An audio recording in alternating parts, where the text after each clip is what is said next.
Welcome to Nitpicking Nerds. Today we're talking about Commander players' pet peeves. It's things that annoy Commander players.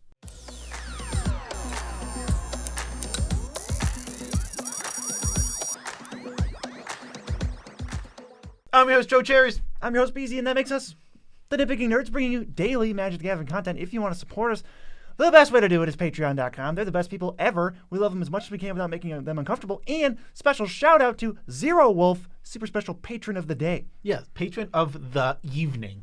Some might even say. It is an evening where we're at right now. It is an evening, but when this releases, it will be morning. So patron of the morning, or if you're watching it later in the afternoon, evening, night. It's almost like you could just say day. Yeah, you Sum the definitely, whole thing up. you definitely could have, but I didn't. Also, another way to support us that isn't Patreon, which is directly, you can use TCG Player affiliate link, which is in the description below this video. Click it, go to TCGPLAYER.com, buy all the cards you were going to buy anyway, and guess what, BZ?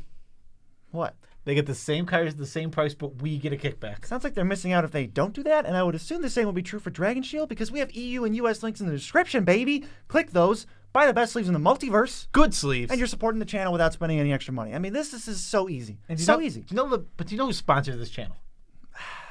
If I had to, Moxfield? Yeah, Moxfield.com sponsored this channel. Literally an amazing deck building website. And stay tuned because you know what they're not going to see coming? Yeah. Ad.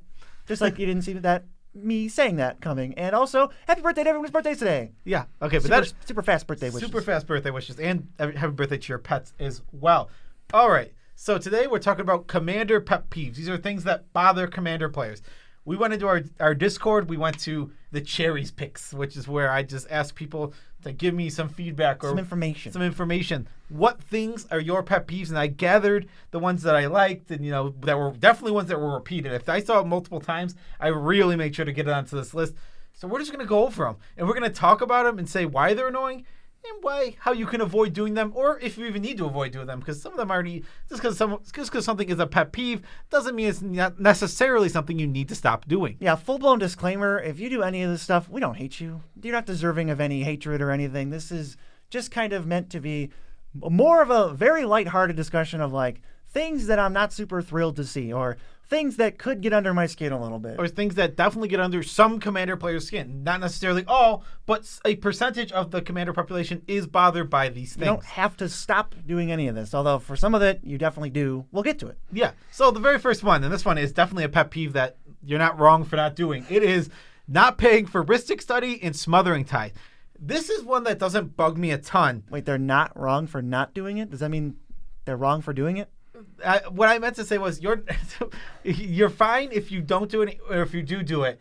It's not necessarily right or wrong. What annoys me is when somebody gets to the end of their turn and they didn't plan it out at all, and they cast 4 spells, but they have 3 mana left and they're not holding up the spell. It's like, did you know you could have paid for 3 of those? You know what? I will say that'll be my version of this. You don't have to pay for Ristic Study. I'm not going to get annoyed if you don't pay for somebody else's Ristic Study or Smothering Tithe. Mm-hmm. But if you don't pay and then you pass the turn with like that amount of mana up and you don't do anything, I'm going to be like, what the heck? Yeah, it is very frustrating in that specific scenario where it's like you had the mana. You just chose not to do it.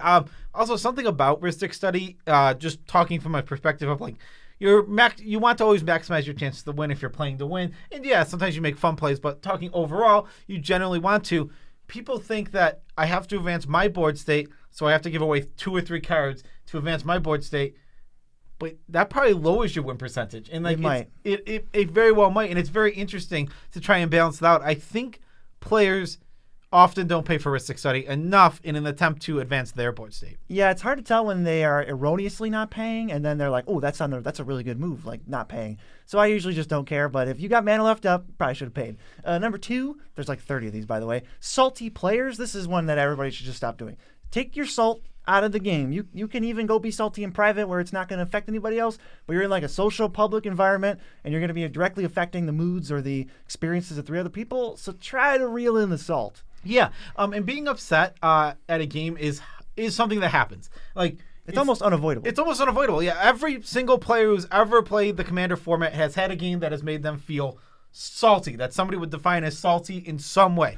It's channeling those feelings to not be negative towards others. It's I would say everybody gets salty. Not everybody shows they're salty. This is true. That is what we are striving for, is to not show the salt. What's number 3? Number 3 is borrowing a deck and then complaining about it. I really like this one. I Oh, thought Discord's coming through with these suggestions. I really like this one. I've seen it many times. They're like, hey, can I borrow one of your decks? Yeah, sure. Here's my blah, blah, blah deck. They're like, sure, I'll play it. And then they take it and they play it. And like, I didn't like that deck. It's like, okay. And they're like, I thought this was bad. And this was bad. Why do you have this in there? It's like, I don't know. It's my deck. I was giving it to you to play and have fun. Do you have to nitpick it? Yeah, I feel like, despite our name, that's not really something I would ever recommend doing. Is like, if I'm borrowing a deck, to me, there's not going to be, I would never criticize it. It's just like, I'm going to be playing this deck. I mean, I could say that wasn't for me or I don't want to borrow it again to myself, keeping that information private, but I'm not going to like bash somebody who did something nice for me. Also, like, in the scenario, if you didn't like the deck, you don't have to tell them.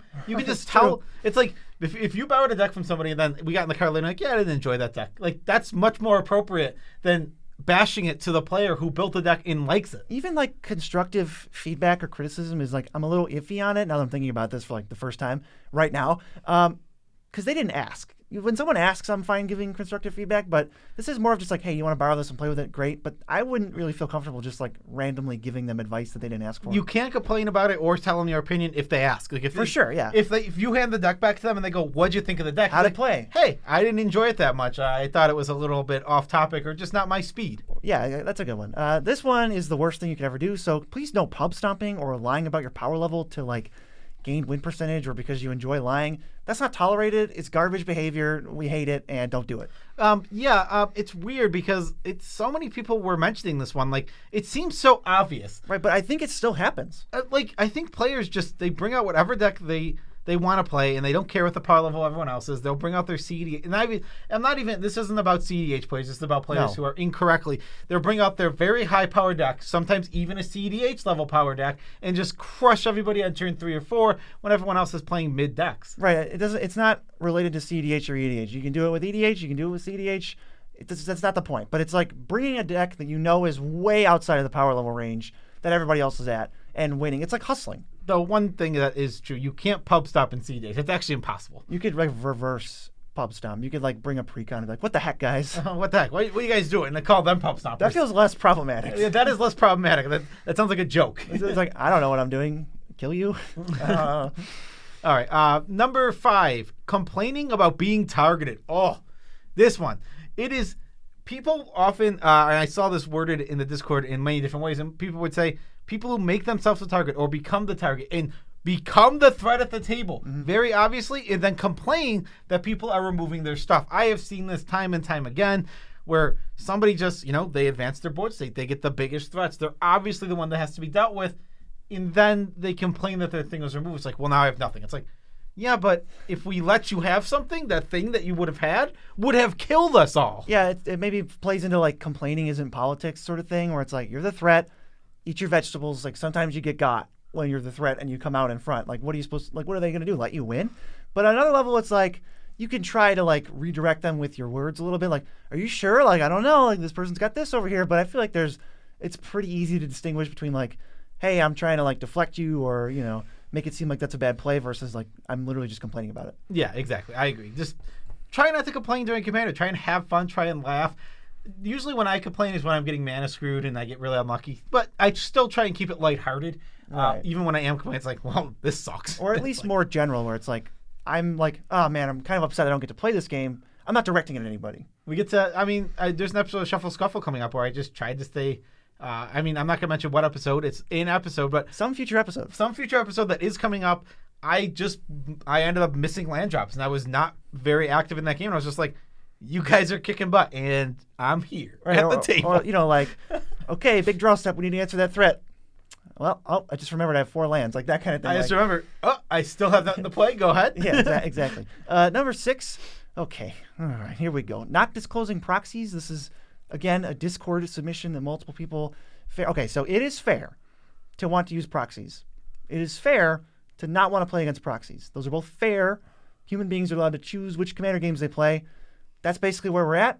Sometimes, like if you're one of the people who cares about whether proxies are played or not, maybe you need to establish that there needs to be a rule, some kind of rule 0 talk beforehand, or if you're the proxy player, just to make sure we're respecting everybody's wishes. Well, if you have proxies, this was not us that brought this up at all. Mm-mm. It's if you're playing with proxies, just say, hey, I have a couple proxies in here. boom, it's over. That was almost no one is ever going to complain. There are very few people who care, but some people do care. And I mean, one of the issues that comes up with it is that people will proxy things they can't afford, like a Mana Crypt or a Gaia's Cradle. And I understand not wanting to be priced out, but these can change the power level of your deck and often modify the power level of the game in a way that players might not see appropriate. See, I like keeping that out totally separate and just lumping that rare scenario in with pub stomping, because just the whole proxy thing in general is like, you can proxy an Elvish Visionary, you can proxy a Gaia's Cradle, as long as it falls in the level of deck we're playing, the power level wise, like, cool. I'm not going to be upset with it. But people are allowed to take their ball and go home. It does always feel weird when I sit down to play a game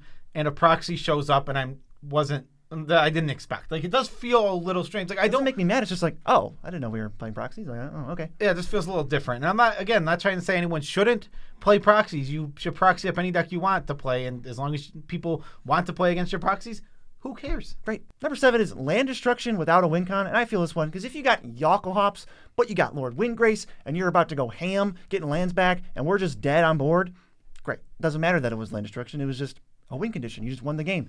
But if you've got super far behind, you really needed to get some good top decks, and your board is empty, and you just Yoko Hops and reset the game with no plan, that's where I kind of am going to be a little annoyed. Agreed. Also, this is one that people always say, this doesn't exist. I don't ever see anyone doing this. Like, I've seen this. All the time. I've actively seen this. Here's what the issue ends up becoming. People end up putting Armageddon in the deck that it fits it. Yeah. And then a situation comes up where the best play is to Armageddon to slow down the game. And you're not necessarily you're putting yourself, it's the best play for you at the time. But it slows down the game to a point that it's crawling and it just doesn't feel fun anymore. Right. Like if you isolate just this game and you're like, I want to win this game, the best play is to Armageddon while you're behind. And 60 turns from now you might win. But it's just not good for the game or the table or everybody else's time, especially when you factor in that you want to play more games after this. This just comes up a lot with Cyclonic Rift. I think it's the reason a lot of people don't like that. It's like, as a win con, all right, I'll barely even notice. I'm only going to be alive for 3 seconds. As not a win con, you notice. You notice right away. Yeah, exactly. It's so weird that people just claim nobody's doing that. It's like, but people are doing that. And it's a real situation that comes up. I've played against it.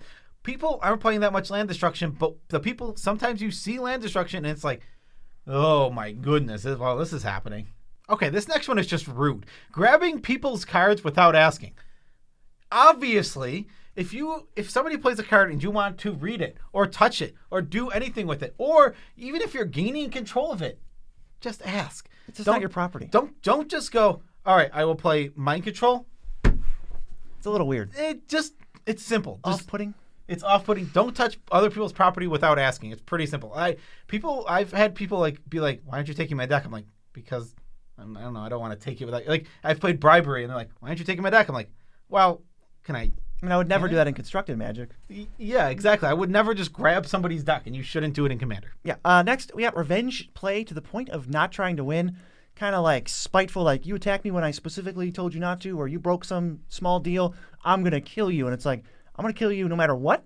And the game will be changed as a result, and someone else is going to win who was just kind of sitting there. It's kind of weird. I get this one. I am iffy on it, but I understand where people are coming from. Yeah, exactly. Playing super vengeful can just be super problematic, and I think it's super, super problematic if it ever goes over a game. So this could be a grudge, where someone's holding a grudge against somebody. In a game, it can be like, okay, well, it's part of the game's dynamic, and that makes a little more sense. But if it ever leaves the game, it starts to become problematic. It's like, what the heck? Next, extra turns. It's just extra turns. People don't like extra turns. Part of it is because it all kind of, it's your time at the table. And your time with extra turns is going to be way more than everybody else's share of the game. So I think that's where this comes from. I am okay with an extra turn as long as you play briskly. I think your play speed needs to increase the more turns you're going to take. So I think easy with extra turns, we can just lump in one that's down the list a little bit. It's long turns, where it's not just that it's an extra turn, it's that you start monopolizing a lot of time. If you're doing a ton of wheel spinning or you're doing a ton of storming off, and your turn's taking 10 plus minutes, it's like, that's going to be problematic because no one wants to sit there while you just play. We want to take our turns. We want to do things. We want this game to be fun, interactive, it's not your game, it's our game. Best thing you can do is just know your deck inside and out, maybe Goldfish, just know the lines. Don't reach a point where you're like, and you got like 6 different things to do and you don't know what to do. I will say some BEEZY decks have this problem. Some BEEZY decks need to be tested or torn apart. Next, bad threat assessment. Okay. I see this one. I try not to get on people for assessing threats, differently or how I would view incorrectly. But I think sometimes it comes in a little mini pet peeve where you're like, well, we lost the game because you didn't answer this threat. It seemed pretty obvious to me. I mean, so it's interesting because everybody does assess threats differently. I won a game because it was a classic, very newer player mindset where the person was getting milled. So he hated all the mill cards. He's like, that thing mills me, I'll kill it. Right. It's like anything. But that doesn't do anything. But it's like anything like that. But it's like he was wasting all his removal on the mill player because he was worried he was going to get milled out, even though he was nowhere near getting milled out. It was just really interesting because it just let me, with all my big giant power that was actually threats, get away with it. So then where it comes from is that's 3 players. Now there's a 4th player just going, what is going on? They see you winning and they see those 2 going back and forth and they're just like, I guess I'm not really doing anything here. Yeah, actually, in that same game, just for a quick throwback to the one we did, with somebody complaining about losing their commander over and over again, even though it needed to die. It was it was just a complaint about being answered when it was a threat. It was certainly falling on deaf ears. Yeah, it's like we had to answer that. Yes, 4 times. Yes, we did have to kill it 4 times. As a matter of fact. Yeah. Next, poorly represented tokens. This one we need to work on because if we're gonna represent tokens with jelly beans and Jolly Ranchers, but you're making 6 different types of tokens, it's kind of up to you to show me what's going on so I don't have to go, what's going on? Which ones are tapped? What's untapped? Just make sure you can represent your tokens. I think this is a good one. Yeah, I think so too. I agree with it. I carry infinite tokens whenever I go to play now. Oh, they're so good. They're the best. You can't not represent a token. Hashtag not sponsored. Hashtag not sponsored. We absolutely love infinite tokens. Honestly, they're amazing. You should use them or whatever. Do what BEEZY used to do. Just a box of all the tokens your deck makes. That was fun too. Next, tell people how to play their deck. Kind of comes from they didn't really ask. So I don't know if you have too much authority. If they don't ask, you're just you did this wrong, or you're being super critical. You can suggest better plays that you think. Sure, that's different. Telling people is where it gets weird. If they want the advice, it's fine. It's unsolicited advice. It's just it's unsolicited feedback on what do you think of their deck. People don't just want your opinion. Don't assume somebody wants your opinion. Just if they ask you, okay, tell them. Tell them hey, Protein Milk's dying. I know this deck's supposed to be able to win. I'm not really sure how. Could you show me? It's hey, yeah, gladly. It's then we can go through and you can do the loop. It's I know I don't know Protein Milk loops that well. So if someone else asks me, yeah, I can see if we can help you get there. Also, I kind of do this in a different way. Where I will give unsolicited advice, but it's usually to try to help the player. But it's only when I know that I think they just made a mistake and let me help them. Or where I say hey, this creature has flying, or you're attacking into a flyer or something, or hey, you could have paid less mana because you have Emerald Medallion and you just tapped an extra mana. It's that's kind of different. Yeah, that is different. Lands in front of creatures. Just put your lands behind. It's going to make it easier for everybody. I don't know what advantage you're gaining mentally from putting the lands in front, but I think they can just go in the back. Yes, it's so silly. With this, it's kind of just, I don't know if it's not a rule necessarily, but people have decided that people should creatures go here, lands go in the back. That's just kind of. In Constructed, I think it is a rule. I think it's a rule. It's a rule on camera, I believe. But regardless of anything, that's how everyone's kind of decided how to play Magic. Right. So let's represent rightly. Also, the cards that are important are not the lands. Put them back here. The cards that are important, the creatures and all your artifacts and enchantments. I need to see those. The readable stuff. Put it closer to their eyes. Also, don't flip your cards toward me. Read your own cards. I don't want to read your cards. 15. Mana rocks in the land section. See, I couldn't care less about this, but this is a Joe Cherry's pet peeve. Yeah, it is really, really annoying. I think my main complaint about this is they're not lands. And when a board wipe happens, if Vandal Blast, blow up all your rocks, they get left in there Sometimes they do. Of the time. And they are absolutely different. And actually, this is a rule of Magic. You cannot do that. That is absolutely against the rules of Magic. You have to separate by types. You absolutely cannot put your mana rocks in your lands. That is actually against the rules. I wouldn't put them in between, but what I'm saying I don't really care about is you got your 7 lands here and then right next to it, or you want to put on top after you tap it all. It's that doesn't really bother me. Make sure you destroy them if they get destroyed, though. Keep track of where they are. But like I said, it is actually, putting them in with your lands is against the rules of Magic. It legitimately is. but I don't care.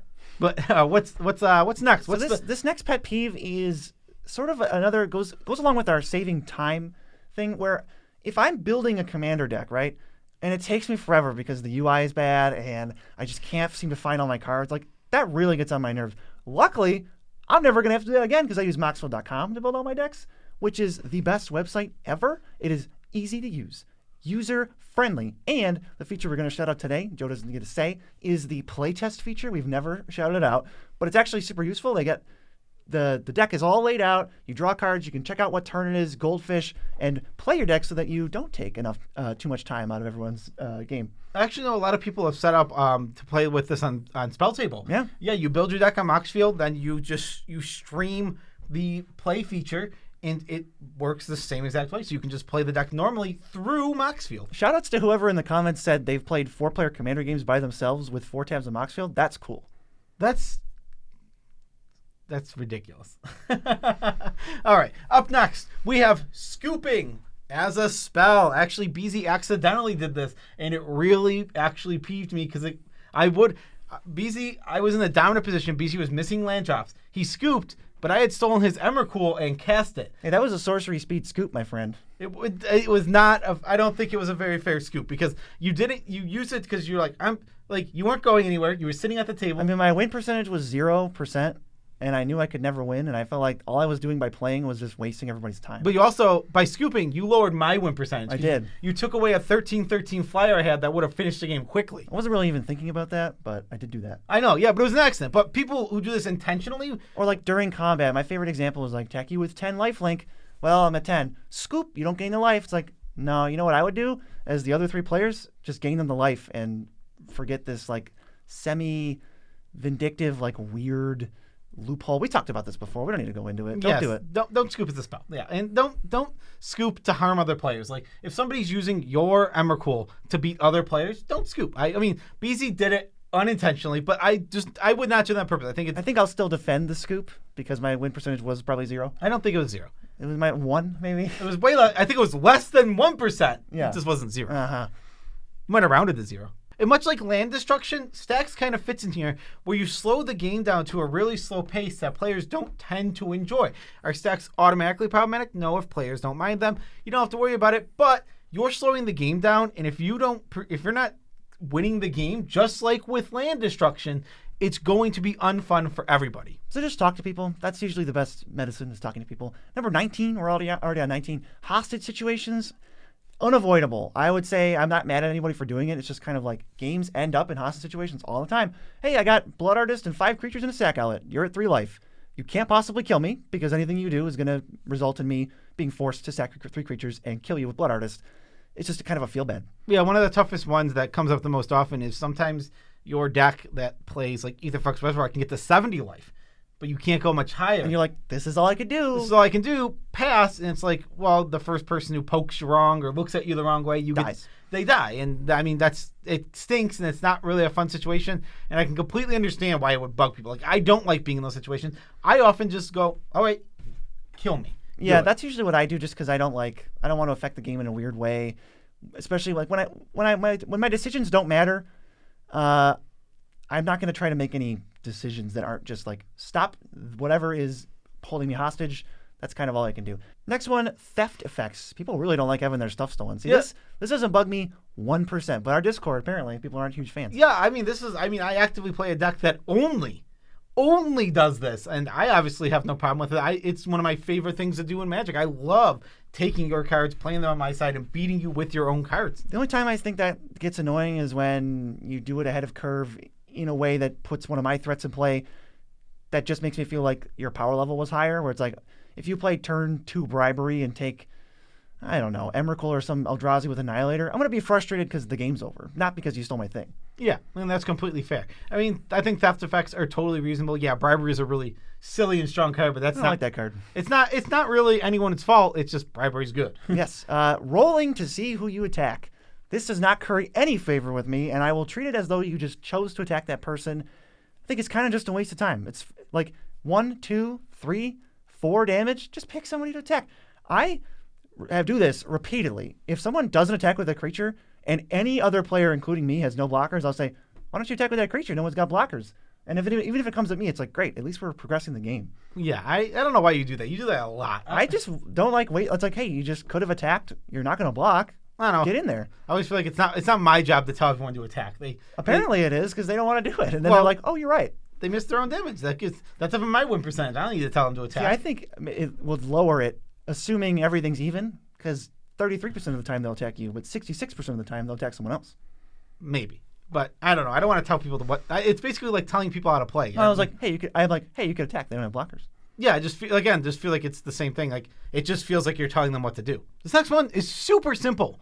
Don't be rude to the other players at the table. That seems so easy, but a lot of people do it, and I think it happens a lot over spell table where people have anonymity and feel like they're not actually responsible or need to be nice to people. This shouldn't even be on the list. It's not a pet peeve. It's not an annoying thing. It is like an objectively wrong thing to do. Don't be rude to other people. That's fair.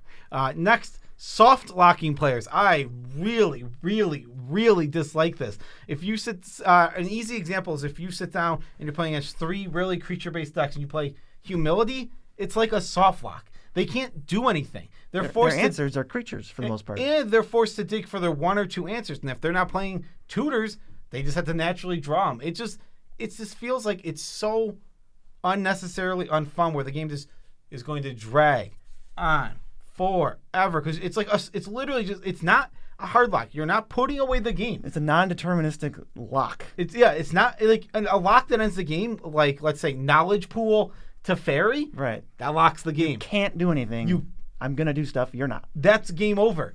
Soft locking the game where it's like you kind of can't do anything. It goes along with the slowing the game down without actually finishing it. Yeah, Yosei kind of falls into this where like you can loop it pretty easily and stop one person from ever playing again and you just skip all their untapped steps.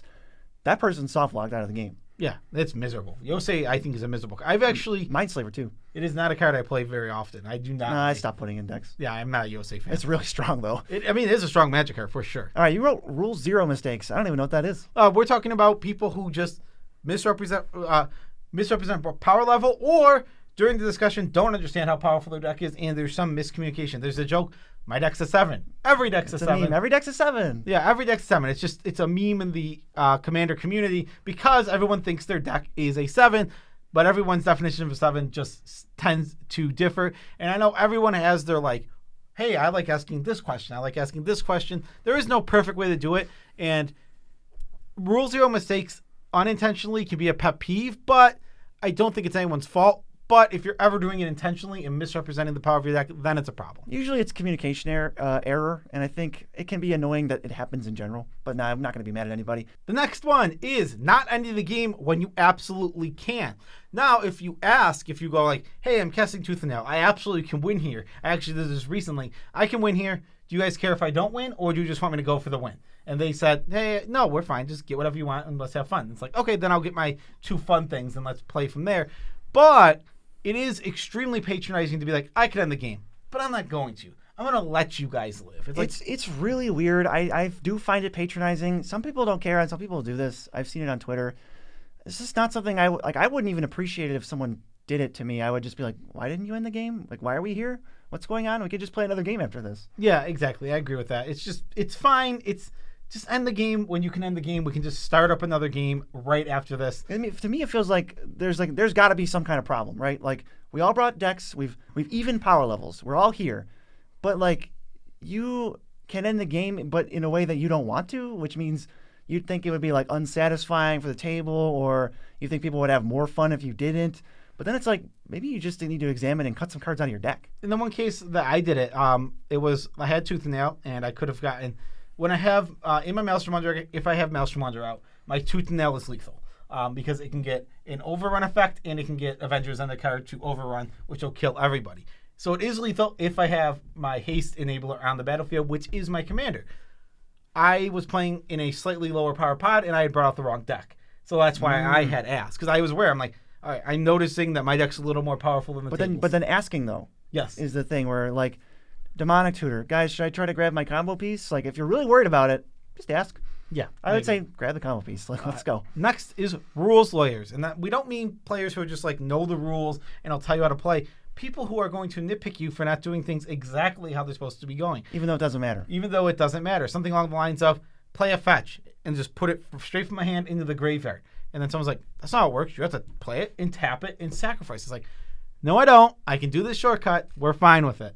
That's my response. Just really give him that face. Like, how long do you want to be here? This next one kind of goes with tokens, actually. Yeah, sloppy board states. I just want to be able to know what's going on. I want to know how much mana you have up without having to ask. Because sometimes even having to ask messes you up. It's like, oh, how many blockers do you have? And then they're like, wait a minute. They want to know how many blockers I have. But if I just know that you have 3 blockers, I don't have to ask. I'll be honest, sloppy board states can get really confusing really fast. Oh, spell table is, the game is just going to be grinding to a halt. Yeah, also, something I don't like stack lands. I am really against that. When people stack their lands in giant piles, I don't know how much land you have. Unless it's a space issue, I try to at least fan them out. Yeah, I always try and keep them like... Not individual, that's silly, but fan them out so that they can probably count. I should be able to look at your board state and tell what's going on. There shouldn't be a stack of cards. There's a stack. I'm not used to judging stacks. That could be 8 lands or it could be 13 lands. Yeah, exactly. I don't want to guess. It's like I should just be able to count, not guess. All right, players on their phone. Oh, I'm sorry. Are we boring you? I thought we agreed to play Commander. Unless you got like an important call, that's cool. Obviously that happens and important calls take precedent over fun games. But like, if you have to ask what's going on after being on your phone, I'm just going to like flip the table at you. I'm indifferent. I don't mind players being on their phone if they're present in the game. Checking your phone, texting once in a while, fine if you're aware of what's going on in the game. It's more of just like, hey, be aware of what's going on in the game. If you remove yourself so much that you have to ask every single turn what's going on, then that's problematic. I think it's a little bit disrespectful. I kind of view the game as like kind of like a long conversation. I would never just start texting somebody in the middle of a conversation. Where it's like I'm kind of devoting my time to these people. Yeah, fair enough. I think being on your phone isn't problematic if you're paying attention to the game. As someone who is on their phone, you would say. I do use my phone. Players who read every card, no matter what you say, this is one of mine that hits close to home. This is the mansplainer. And they don't care if you know or you don't know or what you do know. They want you to know that they know. They want you to know that they know, and they're going to explain it to you even though you don't care or want to hear it. Right, like, hey, do you know what, like, they would say, like, oh, you should play the Gitrog monster. Like, oh, okay, I didn't put it in my deck, but I see what you mean. And they're like, do you know what that does? And then you would say, yeah. And they would say, yeah, it's a 5-mana 6/6 with Death Touch. And you're just like, what? Did I say yes? Did I say no? I don't know what that does? I actively heard that conversation, that exact conversation at the LGS. 2 players were talking to each other. One goes, hey, I'm going to play X card in my deck. And the guy goes, yeah, I know what X card does. He's like, oh, you do? Yeah. And he's like, yeah, I definitely know. And he's like, it's actually, and he reads the whole card. It's like, you don't need to do that. Like in the Commander game, especially, when you play Crossing Grip, you don't have to read me Crossing Grip. You really don't. You don't. I think the default is don't read it until someone asks. If anybody asks, what is Crossing Grip? Do you go, hey, split second, destroy target artifact or enchantment. Boom, over. Not the default shouldn't be, I'll cast Crossing Grip, destroys target artifact and enchantment, and it has split second so you can't respond. I mean, if everybody read every Magic card they have, the games, we're talking like 15 minutes extra. We've seen the difference between our videos when we read every card and when we don't. Sometimes we do for new cards. The videos are way longer when we read the card. Yeah, I mean, it's unnecessary. And the default is, like BZ said, don't read your card. If someone asks, read your card. By all means. Next, lying about having, I'm going to put this in quotes, lethal. When the game's over, I get it if you want to tell me that you had lethal next turn, but like sometimes I just know that they didn't, and then it's really awkward and I don't want to say anything, but I just know. I'm like, they didn't have lethal. They weren't even close. What are they talking about? It's really weird. The I was gonna win next turn guy.